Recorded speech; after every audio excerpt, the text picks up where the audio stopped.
Water is one of our planet's most important natural resources. In fact, it's a resource we literally can't live without.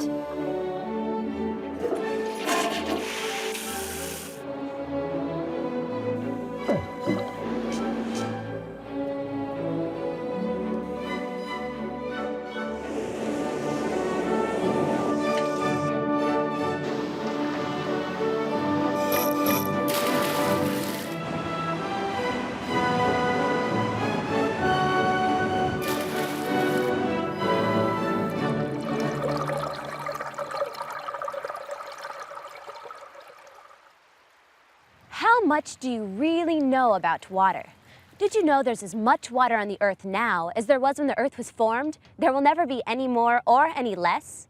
Did you know that 97% of that water supply is salt water in the oceans and unusable for our daily needs? That another 2% is frozen in ice caps and glaciers? So that leaves just 1% of the planet's entire water supply, our rivers, lakes, and groundwater, to meet everyone's water needs. Here's the catch. Many of those rivers, lakes, and groundwater sources are impaired, endangered by pollutants. That's right, this limited resource we all use day in and day out is in serious jeopardy. From plain old dirt to toxic chemicals, pollutants in our waterways are threatening our health and the health of the environment. So how are these pollutants getting into our waterways and what can we do about it? That's the complicated puzzle we'll explore more today. Solving the water quality puzzle is an enormous challenge simply because there are so many pieces to consider. The ways we use water, the practices that threaten it, the different pollutants in the water, and the sources of those pollutants, and hydrology, the water cycle, and ways we've interfered with it. Complicating the puzzle even more, these pieces never combine in exactly the same way. Every community's water quality problems are unique and depend entirely on which pieces are in play. Simply understanding the role each piece plays isn't enough. To solve problems, you have to understand the fit between the pieces, their relationship to one another. The way they're at work within your community create your specific water problems. Ready to dive in? The first piece of the puzzle is our absolute reliance on water. It's a resource that can't be replaced, which is why it's so imperative we protect it. Let's take a quick look at different ways we use water. We all need drinking water. A human can go weeks without food, but only days without water. And we don't just need water to survive, we need clean water. Drinking water accounts for a tiny percentage of our overall water usage, less than 1%, but it's one of the most important of all the uses. We also need water that works for us, doing the dirty household jobs like laundry and cleaning, for growing gardens and keeping lawns green. Beyond household chores are the heavy-duty jobs in industry. Water is used in many manufacturing processes, as an ingredient in food production, as a coolant for producing steel and power, as the driving force in hydroelectric generation. The list goes on and on. One of water's biggest jobs is helping to feed the world. Water is essential to agriculture. Without it, farmers couldn't grow crops or produce livestock. Beyond its use in the production of goods, water is often used to transport those goods to market. Waterways are integral to national and worldwide shipping. When water's not working, it's playing. One of its most popular uses is for recreation. Whether it's swimming, water skiing, fishing, the water's got to be clean. Polluted recreational waters spell trouble for both humans and wildlife. Which brings us to the final use, habitat for wildlife. Rivers, lakes, and oceans support entire diverse and fragile ecosystems. Ecosystems that can be shattered by even the smallest changes in water's quality. We depend so heavily on water. Isn't it ironic that many of the ways we use it are actually impairing its quality? Careless industrial use of water can contaminate the resource with toxic chemicals. Recreational boats and jet skis can dump gas and oil into the very water we want to enjoy. If the ways we use water were the only practices creating pollution problems, the puzzle would be solved. We'd just change the ways we use water. But it's not that simple. A whole range of practices, the individual actions we take and decisions we make, affect water quality. We all live downstream of someone else, and there's someone else that lives downstream of us that needs to utilize that water. So it's important to be careful at how you use the watershed and the land in that area and what you might be introducing into that water body. One person's decision to properly dispose of paint keeps that paint out of a stream. One developer's decision to control erosion keeps sediment out of a river. Multiply those individual decisions across an entire community, and you can see the impact proper practices can have. Practices are closely tied to the centerpiece of this whole water quality puzzle, pollutants. Some water pollutants are easy to see, like garbage, but the most serious pollution problems aren't as obvious. Sediment, nutrients, chemicals, pathogens. Sediment is simply soil. It's a valuable resource in a farm field or along a stream bank, but it becomes a major problem when it's washed into waterways. At the root of the problem is erosion. Erosion off of farm fields, construction sites where you don't have proper sediment control structures in place. You can easily have sediment eroded off of those landscape areas. You can have pasture areas that are overgrazed, animal access, cattle access directly to streams. With all of the trampling along a stream corridor, that exposes bare ground, which in turn exposes sediment to erosion. And then along all of our major rivers, if you don't have a lot of vegetation sort of holding the soil in place, stream banks can be a major source of sediment. Why is soil so damaging when it's in water? It affects everything from the way water looks to what can live in it. Sediment can block sunlight, influencing what types of vegetation and species can thrive in that water. Sediment fills in waterways, affecting transportation and recreation. And sediment can be a carrier for other pollutants, like toxic chemicals, which attach to the sediment, making it a double threat. Next are nutrients, which pose an entirely different problem. Nitrogen and phosphorus are natural components of manure, human sewage, and decaying organic matter like leaves. They're also present in manufactured fertilizers. Nutrients are applied to farm fields to feed crops and to backyard gardens. They're used to green up golf courses and lawns. They become a problem when precipitation washes nutrients off the land and into waterways. Once they're in water, they do what they do on land, enhance plant growth. When we have too much nitrogen in the water, your water tends to turn green and you get a lot of algae blooms. When those algae blooms finally die and the algae start to decompose, they take up all the oxygen in the water, and so there's a low amount of oxygen in the water, which causes problems for fish and plants because they need that oxygen. Nutrients aren't just damaging to watery ecosystems. They also pose a real risk to humans. Nitrates, a byproduct of nitrogen, are especially dangerous. When we have too much nitrogen in drinking water, for instance, babies, maybe infants under 6 months of age, can develop something called blue baby syndrome. And what that is their blood can't carry enough oxygen. And that can cause some health problems. And in fact, we may have older people or people who are in poor health that can also have that problem. The risk is so serious that the Environmental Protection Agency, EPA, tightly regulates the levels allowed in drinking water. Chemicals are another class of pollutants. Some chemicals commonly used in manufacturing, mercury, PCBs, lead, are toxic to the environment and humans when they reach certain levels. Because of the health risks these chemicals pose, the EPA carefully regulates industrial waste.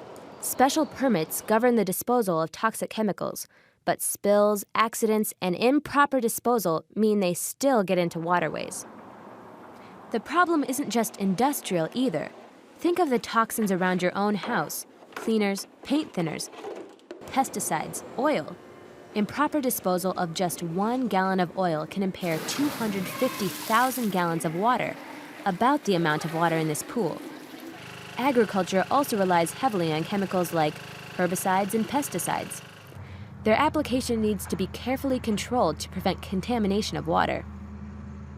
The list of chemicals we use every day has grown faster than our knowledge of how they interact with the environment. Emerging contaminants, a buzzword in water circles, looks at chemicals not traditionally tracked like caffeine, over-the-counter drugs, antibiotics, and disinfectants. A study completed by the United States Geological Survey found levels of many of these contaminants in streams across the United States. Now, the real work begins to see what, if any, effects these chemicals have on water quality. Pathogens are probably the most serious threat to our health. Pathogens are disease-causing bacteria and viruses. They can come from human sewage or raw animal waste. If pathogens contaminate water and aren't eliminated during treatment, the tiny organisms can kill. One of the real risks that anybody faces who treats water either to drink or, as we do, to make in a condition that can be returned to the river so fish and wildlife can use it and so other people can drink it, is killing certain kinds of viral infections or bacteria. Cryptosporidium is a virus that appeared in the Milwaukee water system about 10 years ago now and killed a number of people up there. The stakes don't get much higher than that. Knowing what's getting into the water is important, but it isn't enough. The next piece of the puzzle is understanding how it's getting in the water, the basic hydrology or water cycle that picks up these pollutants and moves them into waterways. A water cycle or hydrologic cycle is the process by which water is transported from the land surface into the atmosphere and then back down to the land surface. And what happens to water when it reaches the land surface, there are a number of different pathways that it can follow. You have precipitation that falls to the land surface either as rain, snow, or ice. You can have some evaporation or water that heads back up into the atmosphere. You can have some infiltration into the shallow subsurface where it replenishes soil moisture. Plants can uptake the water at that point. Transpiration can occur where the water is released through the stems and leaves of plants back into the atmosphere. Some of the water can run off the landscape to a nearby water body, be it a stream, river, pond, or wetland area, and then there's some infiltration that occurs deeper into the subsurface and replenishes our groundwater resources. During any or all of those steps in the cycle, water can come into contact with pollutants. They get picked up and washed into waterways. As important as the cycle itself are ways we've interfered with it, the modifications we've made over time to the land's natural hydrology. These changes give pollutants a straight shot into water. Hydrology, or how water moves across the landscape through the underlying deposits, has really changed through time.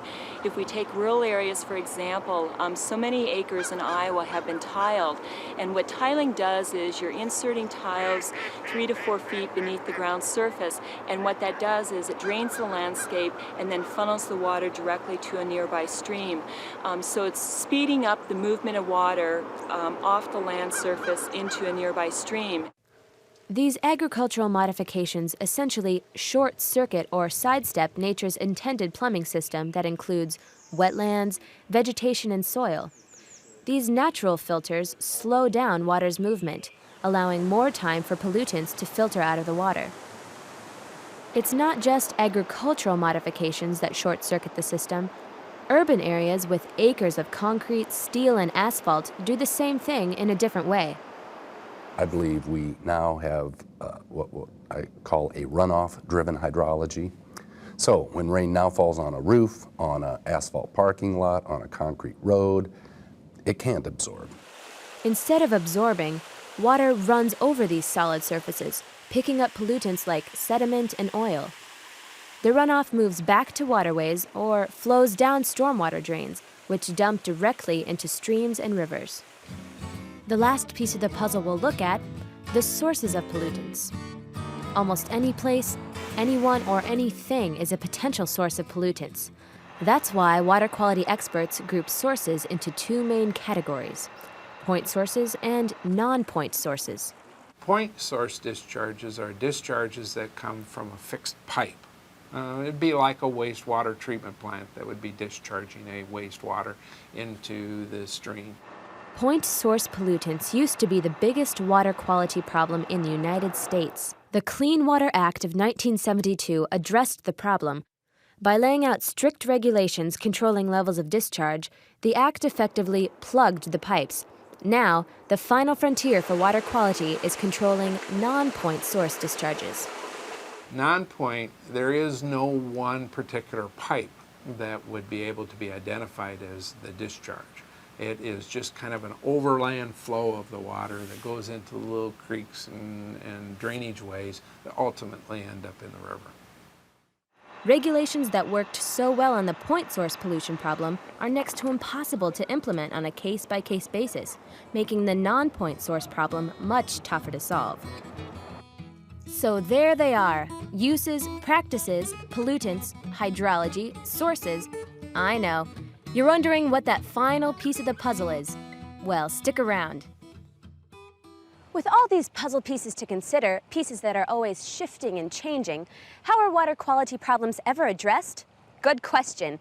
One many experts are answering with a powerful tool called the Watershed Approach. It essentially frames individual pieces of a specific water quality problem, providing a perspective on the puzzle. The Watershed Approach narrows the physical scope of a specific water quality problem, allowing experts to isolate and examine the pieces of the puzzle in play: particular pollutants, their sources, the area's hydrology. Let's explore more about this important framework. A watershed is the land area that drains to a body of water, be it a lake, a stream, pond, and watersheds vary in size. For example, the Mississippi River watershed drains 40% of the entire United States. That massive watershed can be broken down into several large watersheds, which can be broken down even further into smaller watersheds, scaling all the way down to areas that may be just a few square miles in size. By narrowing the scope of a problem, it's easier to zero in on the threats to an individual water body and to trace the sources of those threats. What's going on in the watershed? What are potential sources of pollutants that might be contributing to that watershed? Knowing the potential sources of pollutants, the different land uses and practices playing out within a watershed, gives everyone a heads up on what pollutants to watch for. Got a lot of farmland in your watershed? Expect nutrients from fertilizers. Industrial development? Expect chemicals. Residential areas? Expect nutrients, sediment, household chemicals. More than just a theory, the Watershed Approach takes a practical approach to solving real water quality problems. Let's look at it in action. Winterset is a small community in central Iowa facing a big water quality problem: nitrates. Well, nitrates can come from several different sources. In our watershed, approximately 80% of our watershed is cropland. So we're fairly confident that we know it's fertilizer runoff. One option is to put in a nitrate removal addition to our plant here, and it would cost us approximately $800,000 to make that addition. What we would rather do is our other option, which is do work in the watershed to try and solve the problem there. That would consist of constructed wetlands, ponds, buffer strips. We've had modeling done that shows us that with as little as 3 to 5 wetlands in our watershed, we should be able to cut our nitrate levels below the maximum contaminant level. We're a pretty closed watershed, small and manageable. From all indications, once we get these wetlands constructed, we'll see results almost immediately. It's not real high tech, but it's something that's proven to work in the past. The Watershed Approach allowed experts to identify the pollutant, nitrates, identify the source, farm runoff, and then work with the watershed's hydrology to come up with a solution. Pretty slick, huh? But what if your watershed isn't small and manageable? Let's look at the nitrate problem, excess nutrients, playing out on a much larger scale. At the end of the Mississippi River's long journey lies the Gulf of Mexico and the dead zone. The dead zone is a seasonal phenomenon, a huge area where oxygen levels are too low to support aquatic life. Experts believe that excess nutrients, like nitrogen, washing down the river and into the Gulf are responsible for the dead zone. Remember, the Mississippi River carries water drained from 40% of the United States, water that moves through farmland and urban areas alike. With such a large watershed, it's not as simple to pinpoint the sources of the excess nutrients. Most often, the blame is put on farmers. A lot of people would like to say that the farmers in the upper Midwest are to blame because there certainly have been some concerns about runoff from farm fields. But the issue is much more complex than that. You can't just point your finger at one source. You have to look at the number of people that live within the Mississippi River Basin. Farmland isn't the only source of nutrients, it's only the most obvious. Lawns, gardens, and golf courses also all use fertilizers. Certainly, as cities grow, that's going to contribute to more nutrients in the water. You have wastewater treatment facilities that actually convert waste from ammonia into nitrates, and that's legal, and they discharge that into the water. And so if we're going to solve the issue, which we all have an interest in solving that issue, we can't just look at one piece of the pie. Some proposals ask farmers to considerably reduce the amount of nutrients they use. But if we all contribute to the problem, is it fair to expect farmers to bear the burden of fixing it? A tough problem to solve, especially on this large scale. As the size of the watershed increases, so do the number of potential pollutant sources and the number of competing solutions. Some water quality problems aren't only defined by the borders of a watershed. Political and economic boundaries also shape the problem. Manure management is one of those problems. In big pork-producing states like North Carolina and Iowa, nothing gets folks fired up faster than a good hog lot debate. Record high nitrates, antibiotics in our water. We've had half the beaches in the state at state lakes closed. We've had a whole series of fish kills throughout the state. Iowans want the issue of water quality and the negative impact of animal confinements on water quality to be addressed. To some, they're the sweet smell of money. To others, the smell is anything but sweet.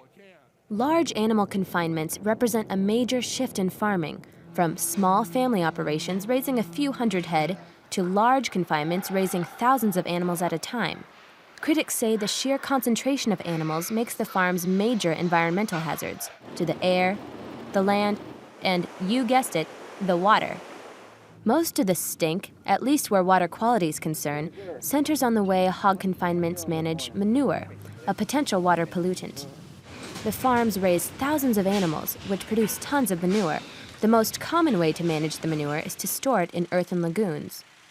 The lagoons can seep into groundwater, and they can spill over, which has happened from time to time. The threats from storage, the spills and the leaks, aren't the only problems.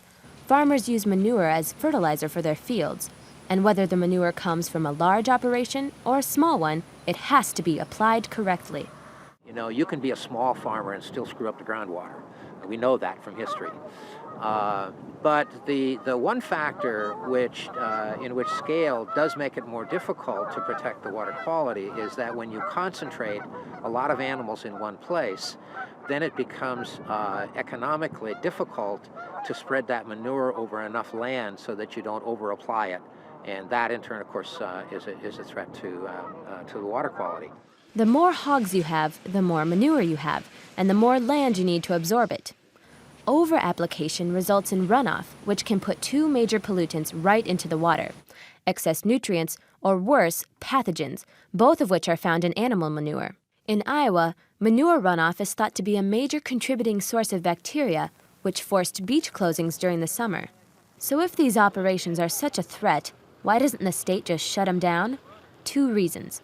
The first is money. Hog production has a $12 billion economic impact in Iowa, an impact the state can't afford to lose. The second reason? Not every operation is a threat to water quality. In fact, many farmers are taking the proper steps to protect water, acting as good stewards of our natural resources.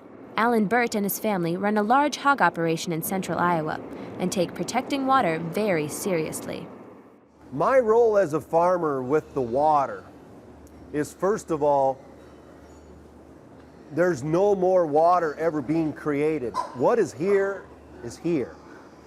And so for me to poison or contaminate the water that runs down through our creeks and rivers wouldn't be a smart thing to do.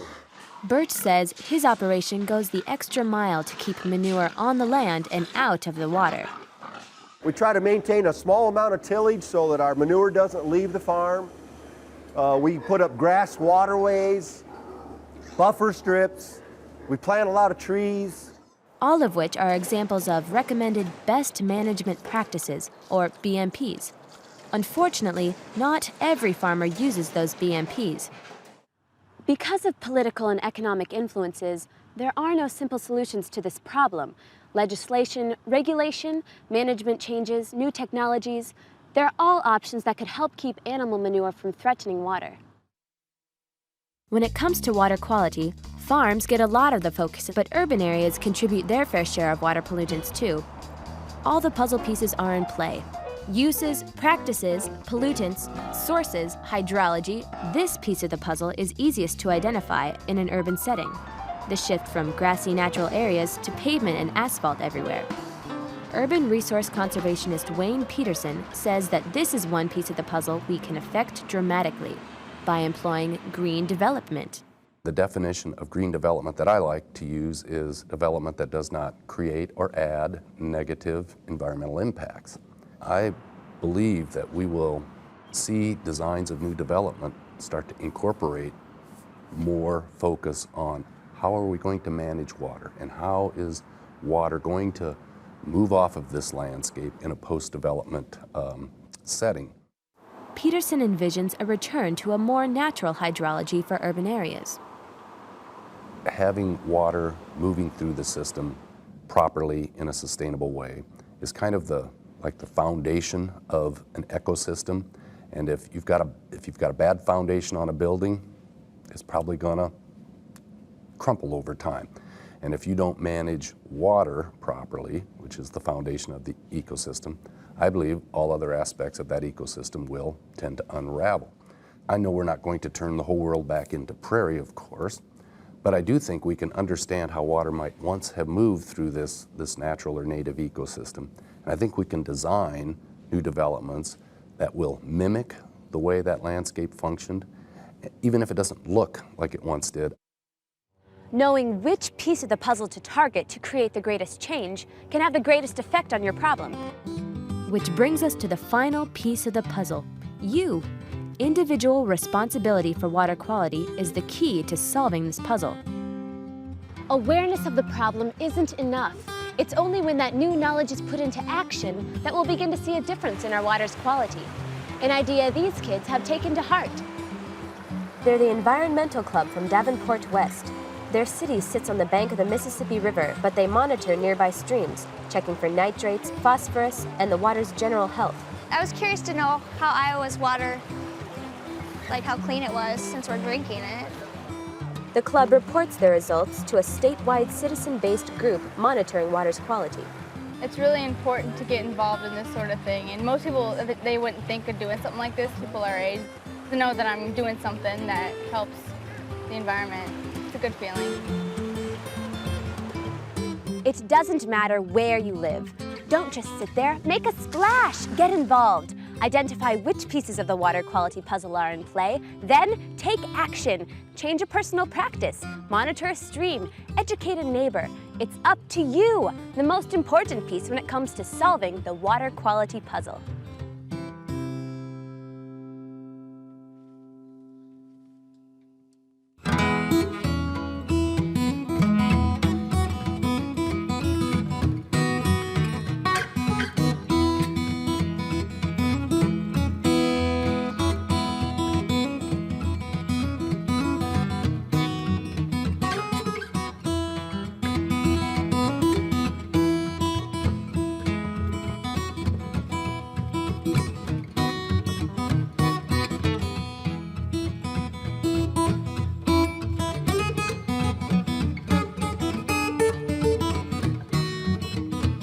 This program was funded by the Roy J. Carver Charitable Trust, the U.S. Department of Education Star Schools Program, and Iowa Public Television.